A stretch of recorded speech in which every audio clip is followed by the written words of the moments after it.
Good morning student. आज हम लोग नया चैप्टर स्टार्ट करेंगे, पॉलिटिकल पार्टीज़। पॉलिटिकल साइंस का है ये। पॉलिटिकल पार्टीज़ को हिंदी में हम राजनीतिक दल कहते हैं। तो लेट अस स्टार्ट। पहला जो हमारा कॉन्सेप्ट है पॉलिटिकल पार्टी, ये एक ऐसा कॉन्सेप्ट है जो आपने अपने डेली लाइफ में बहुत सुना होगा। बार बार आप इन सब टर्म्स को सुनते होंगे। व्हाट इज़ पॉलिटिकल पार्टी, बहुत सारे पॉलिटिकल पार्टीज़ के नाम आपको पता होंगे। तो अब हम उसको थोड़ा सा सिस्टमैटिकली समझने की कोशिश करेंगे। तो first is what is the meaning of political party. से हम क्या हमारा मतलब होता है। A political party is a group of people. तो ये आप कैरेक्टरिस्टिक इसके देखते जाइए। पहली चीज़ जो है वो है एक ग्रुप ऑफ पीपल। ये लोगों का एक समूह होता है जो एक स्पेसिफिक एम के लिए साथ आए होते हैं, और वो जो स्पेसिफिक एम है to contest election and hold power in the government. इनका जो मेन एम होता है वो इलेक्शन में पार्टिसिपेट करना और गवर्नमेंट बनाना, फॉर्म गवर्नमेंट इनका मेन एम होता है। तो ये पॉलिटिकल पार्टी लोगों का ऐसा ग्रुप है जो एक कॉमन एम के लिए एक साथ जुड़े होते हैं to contest election and hold power in the government. उनकी कुछ they agree on some basic policies and programmes, और उस बेसिक प्रोग्राम को प्रमोट करते हैं to fulfil their aim. Okay, तो पॉलिटिकल पार्टी जो होती हैं इसके 3 कंपोनेंट्स होते हैं। ये कंपोनेंट्स आप देखिए, the leaders, the active members and the followers. Leaders जो हैं they are few in number, वो कम नंबर में होते हैं। They lead the party, they decide the basic programme and policies. जो ये हैं उसको ये लोग डिसाइड करते हैं। पार्टी की मेन फिलॉसफी क्या रहेगी, किस बात पे वो पार्टी अपने को आगे प्रोजेक्ट करेगी, ये सब कुछ लीडर्स डिसाइड करते हैं। दूसरा जो उनका कंपोनेंट होता है दैट इज़ एक्टिव मेंबर्स। ये ऑलमोस्ट फुल टाइम पार्टी के लिए डिवोट कर रहे होते हैं, और लीडर्स ने जो पॉलिसीज़ एंड प्रोग्राम्स डिसाइड किए हैं उनको इम्प्लीमेंट करने में एक्टिव मेंबर्स का बहुत बड़ा रोल होता है। और एक ये यू कैन से कि ये फुल टाइम पॉलिटिक्स में ही रहते हैं। थर्ड जो कंपोनेंट है दैट इज़ फॉलोअर। फॉलोअर ये जनरल पब्लिक होती है जो एक किसी आइडियोलॉजी के कारण किसी एक पर्टिकुलर पॉलिटिकल पार्टी को फॉलो करती है। ये सर्विस क्लास लोग होते हैं। बाकी जो बिज़नेस वगैरह में जो नॉर्मल सिटीजन हैं वो होते हैं। तो इनकी ये किसी पॉलिटिकल पार्टी की आइडियोलॉजी के कारण उसकी तरफ झुके होते हैं, लेकिन ये फुल टाइम पॉलिटिकल पार्टी के लिए काम नहीं कर रहे होते हैं। ये अपने अपने काम में लगे होते हैं, लेकिन इनकी एक आइडियोलॉजी जो होती है, इनकी जो सोच होती है वो किसी पार्टी की तरफ झुकी हुई होती है। इलेक्शन के टाइम में वोट देते हुए ये इस अपनी पर्टिकुलर पॉलिटिकल पार्टी की तरफ टिल्ट हो जाते हैं। तो these 3 are the basic components of political party: leaders, active members and followers. तो पॉलिटिकल पार्टी में आपको क्या बात याद रखनी है कि political party group of people है। Second, main aim contest election and form government. किस बेस पे? On basis of some policies and programmes, and these are 3 components. तो ये जो स्लाइड है आपको इसने पॉलिटिकल पार्टी का बेसिक कॉन्सेप्ट आपको बता दिया। अगेन वो सेम चीज़ हमने रिपीट कर दी। Okay, now the second important thing is functions of political party. Political party क्या काम करती है? तो ये फंक्शंस कॉमन हैं, और इन्हीं फंक्शंस के हिसाब से हम थर्ड टॉपिक में भी मूव करेंगे, that is the need of political party. Functions of political party examination point of view से बहुत इम्पॉर्टेंट है। इसको आप बहुत अच्छे से तैयार कर दीजिए। ये आप इसको अपने एसएसटी कॉपी में लिख भी लीजिएगा एक बार। तो अब देखिए, let us discuss these. First, function. Function का मतलब होता है उसके काम, क्या कार्य करती है राजनीतिक दल के, क्या कार्य होते हैं, क्या उसके फंक्शंस होते हैं। तो फर्स्ट इज़ कॉन्टेस्टिंग इलेक्शन। आप जानते हैं कि हम अपनी कंट्री में डेमोक्रेसी फॉलो कर रहे हैं, और डेमोक्रेसी हमारी कैसी है? We are following representative democracy. तो रिप्रेजेंटेटिव डेमोक्रेसी में we have to choose our rulers, हमको अपने रूलर्स को चूज़ करना होता है, और रूलर्स को चूज़ करने का हमारे पास जो तरीका होता है वो है इलेक्शन का। आपने क्लास 9th में पढ़ा है पूरा इलेक्शन प्रोसेस के बारे में, कैसे कॉन्स्टिट्यूएंसीज होती हैं, वोटर लिस्ट होती हैं, इलेक्शन होता है, नॉमिनेशन से लेके लास्ट काउंटिंग ऑफ वोट, ये पूरा प्रोसेस क्लास 9th में है। तो ये जितना भी हमारा प्रोसेस चलता है, इसका बेस पॉलिटिकल पार्टी बनता है। जितने भी कैंडिडेट्स, चाहे वो स्टेट लेजिस्लेचर असेंबली में जा रहे हैं, चाहे वो पार्लियामेंट में जा रहे हैं, चाहे वो पंचायत में जा रहे हैं, वो कहीं ना कहीं किसी ना किसी पॉलिटिकल पार्टी से जुड़े होते हैं। बहुत ही कम कैंडिडेट ऐसे होते हैं जो इंडिविजुअल होते हैं, इंडिपेंडेंट होते हैं और किसी पार्टी से एसोसिएटेड नहीं होते। So the main function of political party is contesting election. They contest in election, they nominate their candidate for electoral contest and they're in various constituencies. Second जो उसका काम होता है वो है making of policies and programmes. Political party जब election में लड़ती है तो कोई भी वोटर उसको वोट क्यों देगा, इसके लिए उसको अपनी पॉलिसी एंड प्रोग्राम्स को बनाना पड़ता है और प्रमोट करना पड़ता है। They put forward different policies and programmes so that the voter can choose from them. अगर 5-6 पॉलिटिकल पार्टी हैं और हम एक को वोट क्यों देते हैं, क्योंकि हमको उसकी जो पॉलिसीज़ और उसके जो प्रोग्राम्स हैं वो पसंद आते हैं। तो उन प्रोग्राम्स एंड पॉलिसीज़ को हाईलाइट करना, पहले बनाना फिर उसको हाईलाइट करना, ये पॉलिटिकल पार्टी का एक बहुत इम्पॉर्टेंट काम होता है और इसी के हिसाब से उसकी हार या जीत डिपेंड करती है।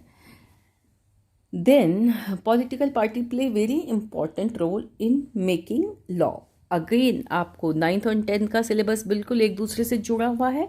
वर्किंग ऑफ इंस्टीट्यूशन में हमने अलग अलग इंस्टीट्यूशन, जो पॉलिटिकल इंस्टीट्यूशन था उनकी वर्किंग देखी थी।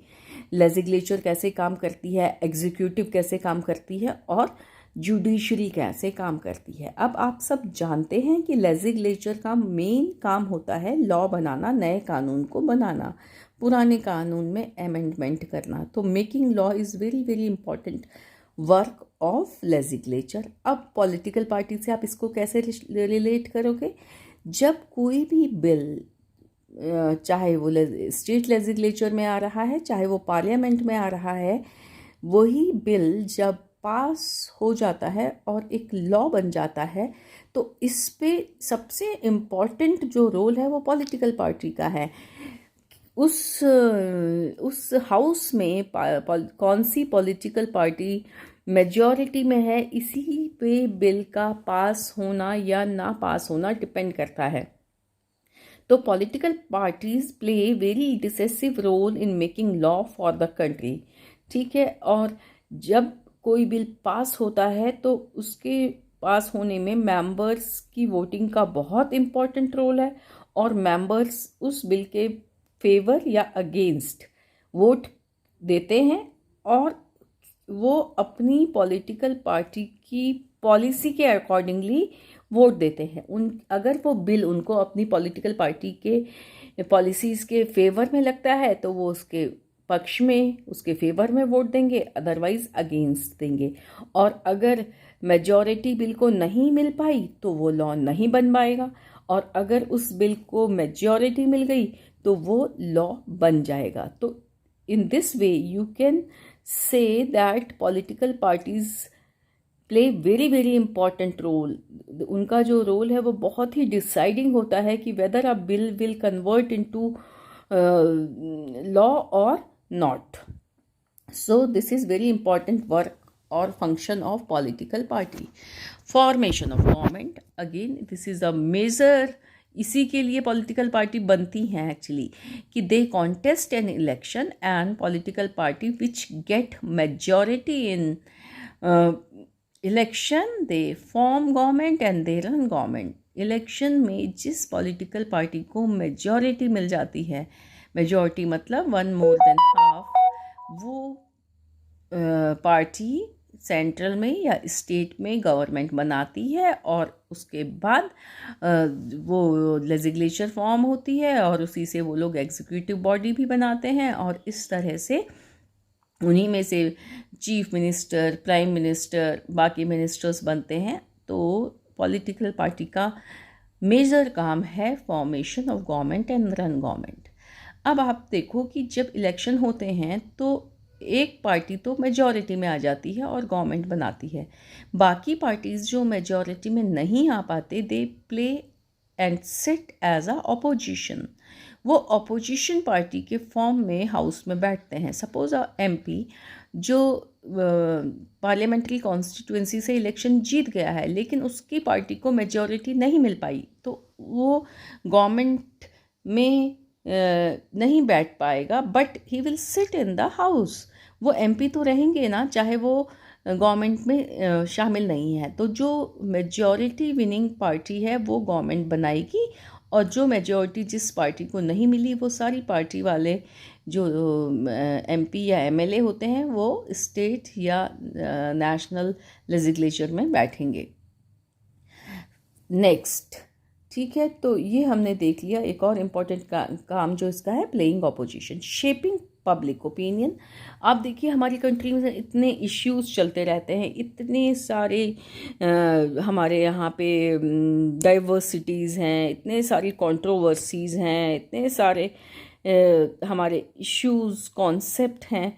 उन कॉन्सेप्ट को बनाने में पॉलिटिकल पार्टी का बहुत बड़ा रोल होता है।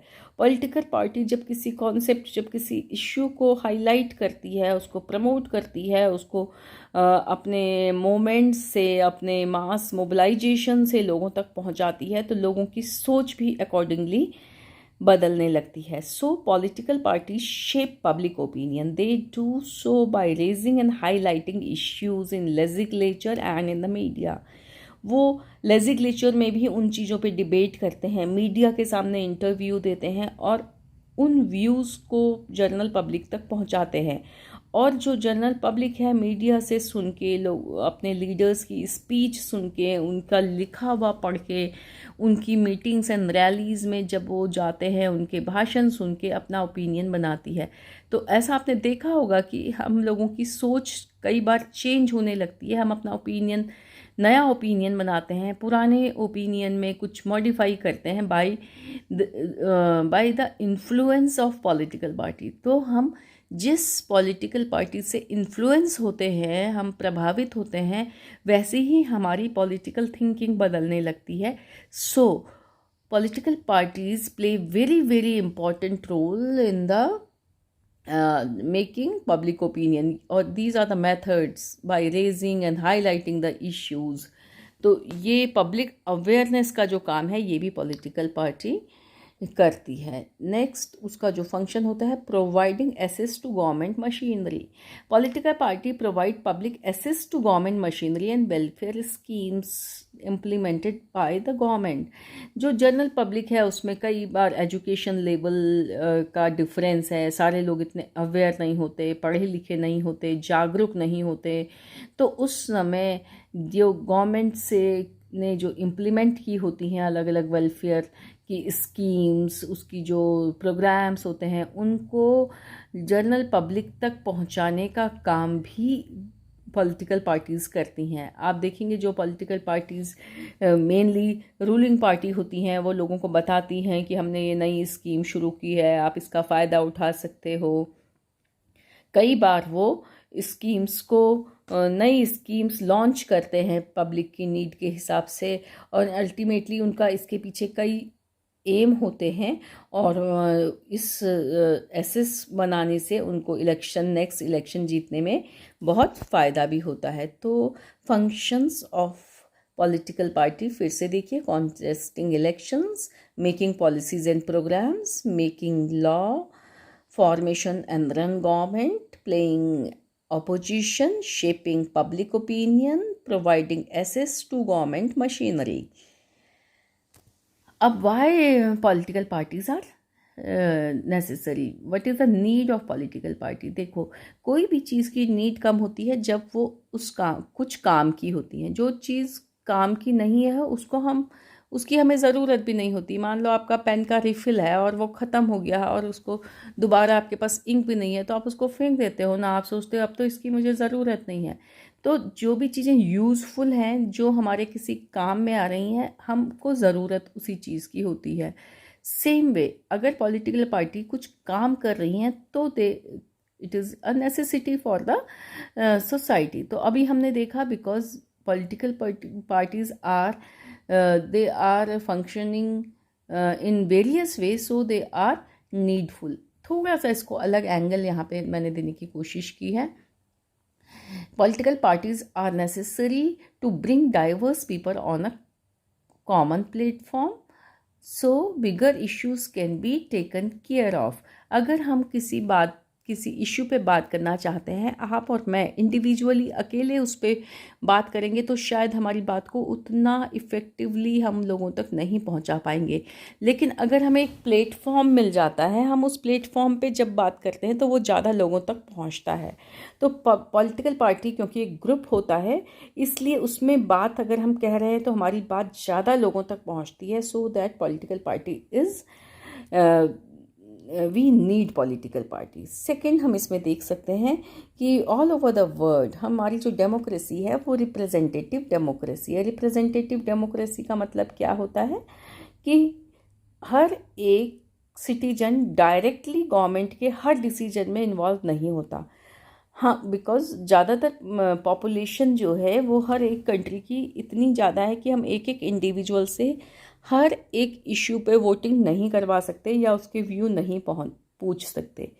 तो जनरल पब्लिक अपने रिप्रेजेंटेटिव चुनती है और वो रिप्रेजेंटेटिव उनके बिहाफ पर डिसीजन मेकिंग में पार्टिसिपेट करते हैं। तो this form of democracy is called representative democracy. Initially Greek Roman यहाँ पे डायरेक्ट डेमोक्रेसी होती थी, क्योंकि छोटे छोटे ग्रुप्स थे तो कुछ ही लोग होते थे, तो सब लोगों का व्यू पूछ लिया जाता था, उनकी वोटिंग करवा दी जाती थी। अब ऐसा पॉसिबल नहीं है।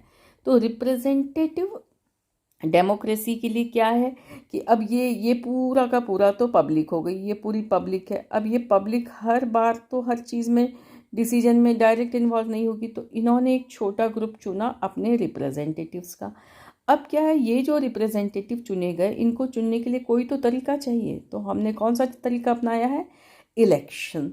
अब इलेक्शन में भी लोग मान लीजिए कि हमको 547 लोग चुनने हैं पार्लियामेंट के लिए, तो हम कैसे चुनेंगे? हम ऐसे रैंडमली नहीं चुन सकते कि एज हमने देख लिया या हमने कोई और इश्यू पे रख लिया, हमने कोई एजुकेशन लेवल। नो, हमने फिर यहाँ पे पॉलिटिकल पार्टी का तरीका अपनाया है कि पॉलिटिकल पार्टी के माध्यम से they nominate their candidate, they project their policies and programmes. उस पॉलिटिकल पार्टी से इन्फ्लुएंस होके ये जनरल पब्लिक वोटिंग करेगी और ये छोटे ग्रुप को चुन लेगी। तो ये जो हमारा जो तरीका होता है ये रिप्रेजेंटेटिव डेमोक्रेसी का होता है। तो इसमें अगर सारे ही कैंडिडेट, जैसे आप इसमें देख रहे हैं कि if there are no political party then each and every candidate would be independent, और हर एक इंडिपेंडेंट को पर्टिकुलर इश्यू पे उसका व्यू अलग हो सकता है। लोगों के लिए बहुत कंफ्यूजन हो जाएगा। तो कई बार हम कैंडिडेट से ज़्यादा हम पॉलिटिकल पार्टी के इश्यू और आइडियोलॉजी पे वोटिंग करते हैं। तो इतना अगर पॉलिटिकल पार्टी नहीं होगी तो इतना ज़्यादा वेरिएशन रहेगा कि सिटीजन को चुनने में बहुत मुश्किल होगी और प्रैक्टिकली रिप्रेजेंटेटिव डेमोक्रेसी फॉलो करना मुश्किल हो जाएगा। So to make the election process easy and effective we need political parties. हमको ज़रूरत इस बात की हो जाती है कि हमारा जो चुनाव की प्रक्रिया है, इलेक्शन का जो प्रोसेस है, वो इजी भी हो, आसान भी हो और ज़्यादा प्रभावशाली भी हो जाए। इसके लिए हमें पॉलिटिकल पार्टीज़ की आवश्यकता है। So this is the need of political party. ये दोनों ही क्वेश्चन एग्जाम के लिए इम्पॉर्टेंट है। Now the third one. अभी तक हमने कितनी चीज़ें पढ़ी? पहला हमने देखा पॉलिटिकल पार्टी का मीनिंग, उसके कंपोनेंट्स। सेकंड हमने देख लिया functions of political party. Third हमने देख लिया नीड ऑफ पॉलिटिकल पार्टी। अब हम देख रहे हैं पॉलिटिकल पार्टी की क्या सिस्टम्स हैं। ये जो सिस्टम है इसमें हम देखते हैं कि किसी कंट्री में कितनी पॉलिटिकल पार्टी हैं। ये जो सिस्टम है ये कोई फोर्स्ड सिस्टम नहीं है, कोई ऐसा रूल नहीं बना कि एक पॉलिटिकल पार्टी होगी या दो। ये उस कंट्री के हिस्टोरिकल बैकग्राउंड, उसके सोशियो कल्चरल बैकग्राउंड पे डिपेंड करता है और ग्रेजुअली डेवलप हुआ होता है। तो ऑल ओवर द वर्ल्ड इस समय 3 सिस्टम फॉलो हो रहे हैं। पहला जो है वन पार्टी सिस्टम। इसमें क्या है, in some countries there is only one party which is strong and dominant, which is allowed to control and run the government. For example, China. जिस कंट्री में एक ही पार्टी स्ट्रांग है वही party country की government को run and rule करने में के लिए रिस्पॉन्सिबल है। बाकी पार्टीज हैं ही नहीं या इतनी वीक हैं कि उनको हम गिन नहीं पाते। इसको वन पार्टी सिस्टम कहते हैं और वन पार्टी सिस्टम इस समय चाइना में है। और डेमोक्रेटिक वे के ढंग से आप वन पार्टी सिस्टम को ज़्यादा अच्छा नहीं मान सकते। ये तो ऐसा ही है कि आपको आपकी मम्मी कहे कि चलिए शॉपिंग के लिए चलते हैं और तुम्हारे सामने एक टी शर्ट रख दे और बोले इसको चुन लो। तो ये तो चुनने का एक किस्म से इट इज़ नॉट डेमोक्रेटिव ना। When we don't have choice how can we choose. ये तो फोर्स्ड हो गया कि हमारे पास एक ही चीज़ है वही हमको लेनी है, तो इसमें चॉइस तो हुई नहीं। तो वन पार्टी सिस्टम जो होता है वो डेमोक्रेटिव नहीं माना जाता, तो क्योंकि कंपटीशन ही नहीं है, चॉइस ही नहीं है। तो कुछ कंट्रीज़ इसको फॉलो कर रही हैं और बेस्ट एग्जांपल इसका चाइना है। टू पार्टी सिस्टम में क्या होता है, मेनली 2 पॉलिटिकल पार्टी होती हैं और दोनों ही पॉलिटिकल पार्टी स्ट्रांग होती हैं। तो हमें ऑप्शन मिलता है, 2 पार्टीज़ में ऑप्शन मिलता है। तो 2 पार्टी के ऑप्शन का मतलब कि लोगों के पास 2 चॉइस हैं और वो चॉइस काफ़ी स्ट्रांग होती हैं। दोनों ही पार्टी स्ट्रांग है, उनके अपने क्लियर पॉलिसीज़ हैं, अपने क्लियर कॉन्सेप्ट हैं, तो लोग उसमें से एक को चुनते हैं। नॉर्मली ऑल्टरनेटिव भी पार्टी जीत के आ सकती है, लंबे समय तक भी एक पार्टी चल सकती है। डिपेंड्स कि वो अपनी पॉलिसीज़ एंड प्रोग्राम्स को कैसे प्रोजेक्ट कर रहे हैं। United States of America, United Kingdom इसका एग्जाम्पल है। थर्ड है multi party system. Multi party system में 2 से ज़्यादा पॉलिटिकल पार्टीज़ होती हैं और there are more than 2 parties. They compete for power and there is a reasonable chance of coming to power either on their own strength or in alliance with other. It is called multi party system. तो ज़्यादा parties हैं और वो parties relatively strong है, मतलब हर एक party को जीतने का चांस मिल रहा है। जीतने का चांस मिलने का मतलब क्या होता है कि वो इतनी स्ट्रॉन्ग है कि दूसरे को हरा पा रही है। तो इसका मतलब है कि उसकी पॉलिसीज़, उसके प्रोग्राम्स लोगों तक पहुंच रहे हैं, लोग उसको वोट कर रहे हैं। वो पहले तो इंडिविजुअली अपने बेसिस पे ही जीतती थी, आजकल कई बार ऐसा भी होता है कि 2 पार्टी मिलके जिनकी आइडियोलॉजी थोड़ी एक दूसरे से मिलती जुलती है वो एक अलायंस बना देते हैं और पहले ही डिसाइड करते हैं कि हम मिलके इलेक्शन करेंगे। तो ये मल्टी पार्टी सिस्टम है। In India we are following multi party system. इनमें से कौन सा सिस्टम अच्छा है ऐसा कहना बहुत हम स्ट्रांगली तो नहीं कह सकते, but yes, one party system is not democratic. 2 party system and multi party system के कुछ पॉजिटिव पॉइंट हैं, कुछ नेगेटिव पॉइंट्स भी हैं। ज़्यादा चॉइस होना हमेशा ही अच्छा होता है, लेकिन कई बार कुछ लोग कहते हैं कि बहुत ज़्यादा पार्टीज़ होने से बहुत मैसी हो जाता है, पॉलिटिकल इनस्टेबिलिटी ज़्यादा हो जाती है, लोगों को कन्फ्यूज़न ज़्यादा होता है। तो ये थोड़ा प्रैक्टिकल प्रॉब्लम्स आती हैं, पर हमारी कंट्री के लिए हम इसको इसलिए अच्छा मानते हैं क्योंकि हमारी कंट्री में बहुत ज़्यादा सोशियो कल्चरल डाइवर्सिटी है। तो उस डाइवर्सिटी को रिप्रेजेंट करने के लिए पार्टीज़ ज़्यादा हैं, तो इसको पॉजिटिव सेंस में ही इसको माना जाता है। और ये जो पार्टी का सिस्टम होता है, आपको मैंने पहले भी कहा, ये ग्रेजुअल डेवलप होता है, depends on the nature of society, social and regional diversity. It also depends on the history of politics and its system of election. India is a country in huge geographic and social diversity. Such diversity may not be easily accommodated by 2 or even 3 parties. So it is quite natural that multi-party system has evolved in India. We should keep in mind that each system has its pro and cons. हमारे को ये बात ध्यान में रखनी है कि हर एक सिस्टम में कुछ अच्छाई और कुछ बुराई है. तो ये आप कॉन्सेप्ट समझिए, एनसीईआरटी से एक बार रीड कर लीजिए. And if you have any doubts you can discuss with the teacher in live class. Thank